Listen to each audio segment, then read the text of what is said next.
కింద రైతు భరోసా నిధులను ముఖ్యమంత్రి రేవంత్ రెడ్డి హైదరాబాద్ శిల్పకళా వేదికల నిధులను విడుదల చేశారు. తొలుత 2 ఎకరాల లోపు భూమి ఉన్న రైతులకు జమ చేస్తున్నారు.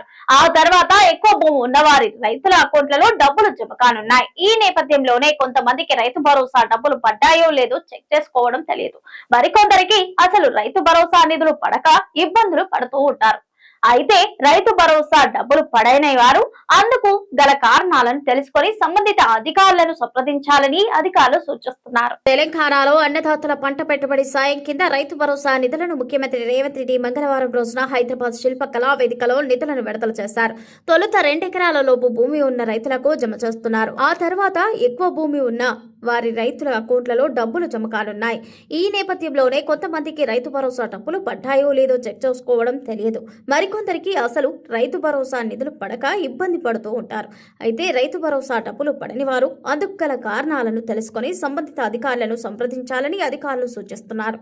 వానాకాలం సీజన్ పెట్టుబడి సాయం కింద రైతు భరోసా నిధులను మొదటి విడతలో భాగంగా 44.28 లక్షల మంది అన్నదాతల అకౌంట్లలో ముఖ్యమంత్రి రేవంత్ రెడ్డి మంగళవారం 2482.02 కోట్ల వెంటనే జమ చేశారు. రాష్ట్రంలో మొత్తం 73.32 లక్షల మంది రైతులు ఉండగా వారికి ఉన్న 1.5 ఎకరాల భూమికి 9,000 కోట్లను 9 విడతల్లో అందిస్తామని సీఎం రేవంత్ రెడ్డి స్పష్టం చేశారు. రైతు భరోసా పథకంలో భాగంగా తొలి విడతలో 2 ఎకరాలు కలిగిన రైతు బ్యాంక్ అకౌంట్లో సీఎం రేవంత్ రెడ్డి నిధులు జమ చేశారు. బ్యాంకు ఖాతాల్లో డబ్బులు పడని రైతులు ఆ మండల పరిధిలోని వ్యవసాయ విస్తరణ అధికారిని సంప్రదించాలి. లేకపోతే మండల వ్యవసాయ అధికారిని సంప్రదించవచ్చు.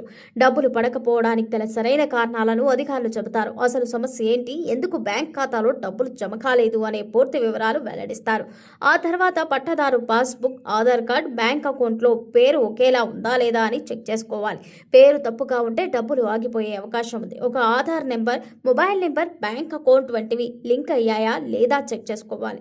టెక్నికల్ సమస్యల వల్ల డబ్బులు జమ కాని రైతులు బ్యాంక్ అకౌంట్ నంబర్లతో పాటు IFSC కోడ్ను సరిచేసుకోవాలి. మరోవైపు కొత్తగా పాస్బుక్లు వచ్చిన వారు ఇంకా రైతు భరోసా జాబితాలో పేరు నమోదు కాకపోతే అలాంటి రైతులకు కూడా రాష్ట్ర ప్రభుత్వం మరో అవకాశం కల్పించింది. జూన్ 15వ తేదీలోగా కొత్తగా పట్టాదారు పాస్బుక్ అందుకున్న రైతులు లేదా ఇప్పటి వరకు రైతు భరోసా పథకంలో రిజిస్టర్ చేసుకుని రైతులు ఈ నెల 5వ తేదీలోపు తమ గ్రామ వ్యవసాయ విస్తరణ అధికారికి అవసరమైన పత్రాలను సమర్పించి అప్లై చేసుకోవచ్చని అధికారులు వెల్లడించారు.